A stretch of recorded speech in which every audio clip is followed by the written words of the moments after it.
Hello everyone, welcome back to my channel Study with Neha Mama, and I'm back with the another video, another topic in which we are going to study part 4 of the Constitution of India, that is Directive Principle of State Policy. So let's get started. Now today we are going to start part 4, that is Directive Principle of State Policy. Article 36 Definition Part. सबसे पहले हमको ये समझना है कि directive principle of state policy होता क्या है। हमको पता है हमारी दो तरीके की गवर्नमेंट होती है, सेंट्रल गवर्नमेंट होती है और स्टेट गवर्नमेंट होती है। सेंट्रल गवर्नमेंट जो होती है वो सेंट्रल लेवल पे करती है और सेंट्रल गवर्नमेंट एक ही होती है, वो बड़े लेवल पे वर्क करती है। छोटे लेवल पे स्टेट लेवल पे कौन करता है? आपकी स्टेट गवर्नमेंट करती है। आर्टिकल 36 कहता है डेफिनेशन में स्टेट क्या होता है। हमने अभी प्रीवियस वीडियो में पढ़ा था पार्ट 3 में कि स्टेट वो होता है जिसमें आपका गवर्नमेंट इंक्लूड होती है, आपकी लोकल अथॉरिटीज इंक्लूड होती है, आपका पार्लियामेंट इंक्लूड होता है और आपके अदर कोऑपरेटिव सोसाइटीज के मेंबर इंक्लूड होते हैं। इनका काम क्या होता है कि पर्टिकुलर स्टेट को बेटर करना, वहां की वर्किंग्स को बेटर करना। देन वी हैव आर्टिकल 37 जो बात करता है application of the principles contained in this part. Simple DPSP पूरा, अब जब आप पूरा डीपीएसपी पढ़ोगे ना, उसमें बार बार एक ही चीज बताई जाएगी, welfare of the people. State government का काम होता है लोगों का बेटरमेंट करना, लोगों को बेटर फैसिलिटीज प्रोवाइड करना, उनका वेलफेयर अपग्रेड करना, वही यहाँ भी बताया गया है। देन वी हैव आर्टिकल 38 जो बात करता है state to secure a social order for promotion of welfare of the people. वो ये कह रहा है हर एक स्टेट लेवल पे जितनी भी स्टेट गवर्नमेंट है उनका क्या प्राइमरी ड्यूटी होनी चाहिए to upgrade the livelihood of the people, upgrade the status of the people of that state, लोगों का वेलफेयर बेटर करना, वेलफेयर ऑफ द पीपल को प्रोटेक्ट करना, उनको बेटर वर्किंग कंडीशन देना, बेटर एनवायरनमेंट देना जिसमें वो रह रहे हैं, प्रॉपर जस्टिस प्रोवाइड करना, सोशल लेवल पे, इकोनॉमिक लेवल पे, पॉलिटिकल लेवल पे, एक स्टेट को बेटर बनाने में हेल्प करना, इनइक्वालिटीज ऑफ इनकम खत्म करना between men and women. Then we have article 39 certain principle to be followed by the state. इसमें सिंपल ये कहा गया men and women should be treated equal in terms of socially, in terms of financially, job opportunities में उनको equal treat करना। ऐसा नहीं है मेन है तो ज्यादा पे करोगे, वुमेन है तो कम पे करोगे, ऐसा नहीं होना चाहिए। एक्सप्लॉयटेशन ऑफ लेबर नहीं होनी चाहिए। जो चिल्ड्रन होते हैं बिलो 14 ईयर्स ऑफ एज उनको हैजर्डियस नेचर के कामों में इंक्लूड ना करना, फोर्स लेबर ना करना, प्रॉपर वर्किंग कंडीशन देना, equal pay for equal work देना, जो वर्कर्स है, जो लोग हैं उस स्टेट के, उनकी हेल्थ को प्रायोरिटाइज करना, उनके स्ट्रेंथ को बेटर करना, चाइल्ड अब्यूज ना करना, ठीक है, डिस्क्रिमिनेशन ना करना, ये सब चीजें इंपॉर्टेंट है। Then we have article 39A जो बात करता है equal justice and free legal add. हमको पता है कई ऐसे सेक्टर ऑफ पीपल है और ग्रुप ऑफ पीपल है जो जस्टिस तो चाहते हैं but they don't have money to pay the court fee to get that justice.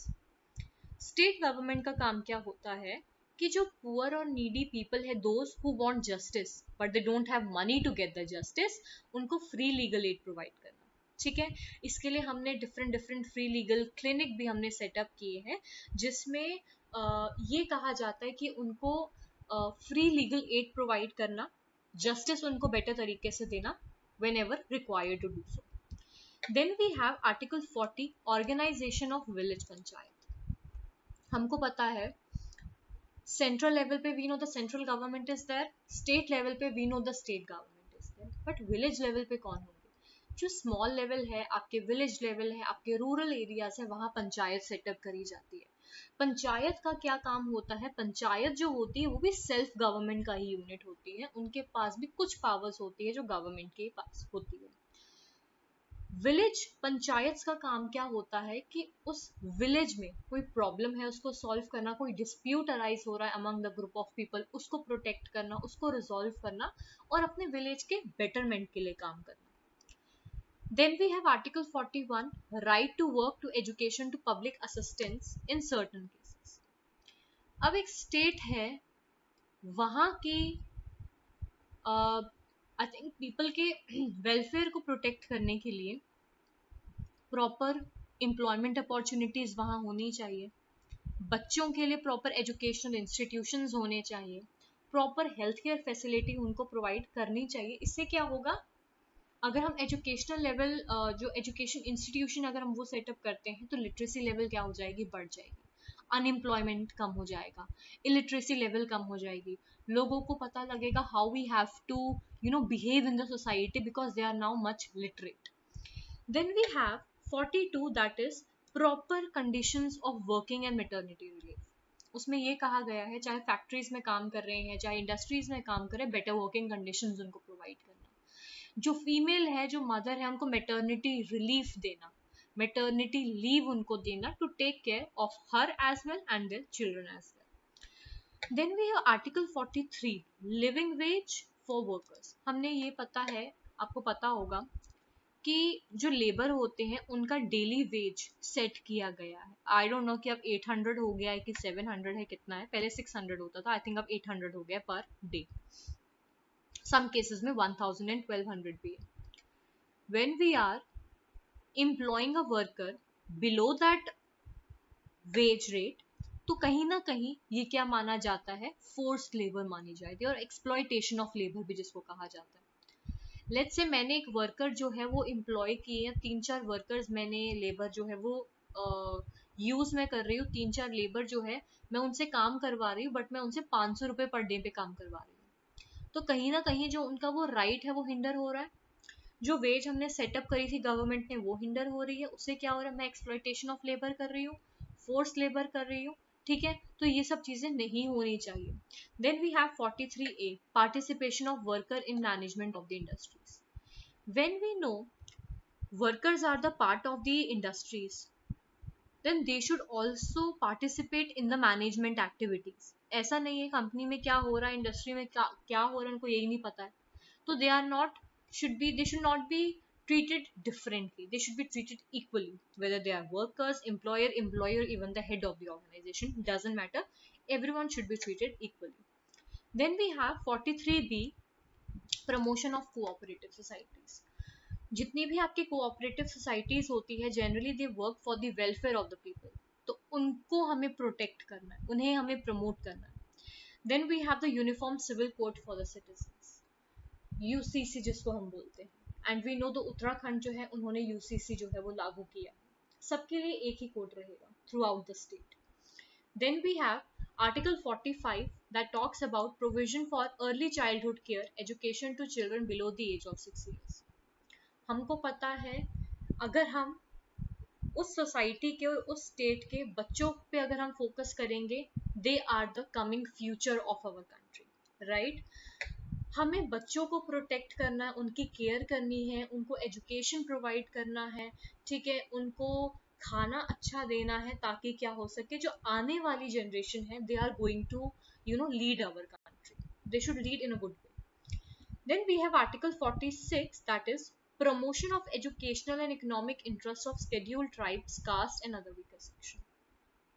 पहली बात, we should not discriminate between SC, ST, EWS, Dalit. No, we should not discriminate. Everyone should be treated equally. तो चाहे SC, ST हो, चाहे economical weaker section हो, कोई भी हो, उनको हमें इक्वली ट्रीट करना है. उनके बेटरमेंट के लिए हमको डिफरेंट डिफरेंट काम करने हैं, ताकि उनको सोसाइटी में प्रॉपर इक्वालिटी मिल सके.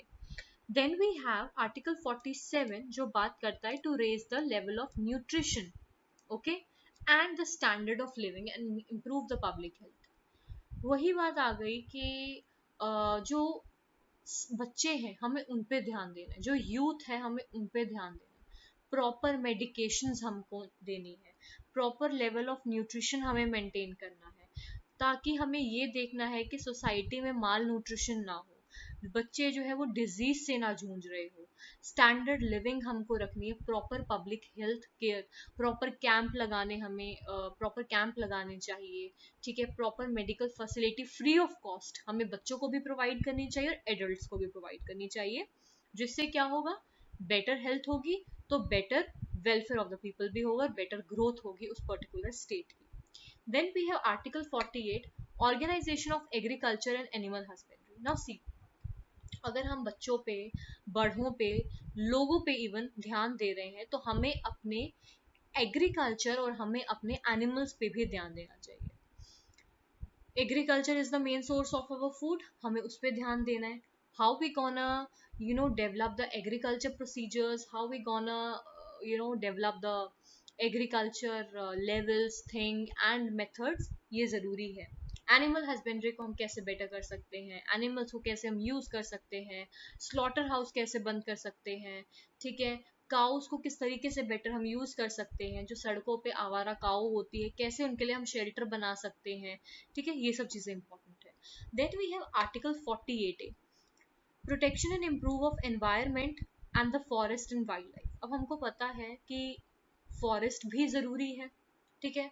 हमें प्रॉपर फॉरेस्ट जो है उनको प्रोटेक्ट करना है, stop cutting the unnecessary trees, ठीक है। अपने बेटरमेंट के लिए हम ट्रीज काटते हैं, ठीक है, जिससे क्या होता है, ओवरऑल क्लाइमेट जो है वो इफेक्ट होता है, जिसको हम क्लाइमेट डिस्टर्बेंस भी कहते हैं। देन वी हैव आर्टिकल 49 जो बात करता है कि आपके नेशनल मॉन्यूमेंट जो है, प्लेसेस जो है, उन्हें प्रोटेक्ट करना, ठीक है।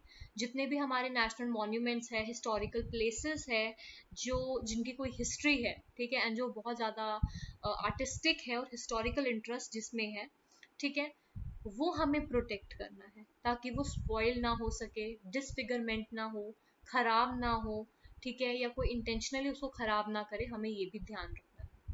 Then we have the separation of judiciary from executive. Now we know we have different organs of the government.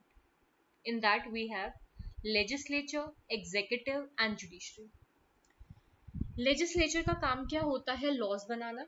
Executive का काम होता है उसको एग्जीक्यूट करना, और जुडिशरी का काम होता है उन लॉज को अपने प्रेजेंट केसेस में इम्प्लीमेंट करना और जस्टिस प्रोवाइड करना। नाउ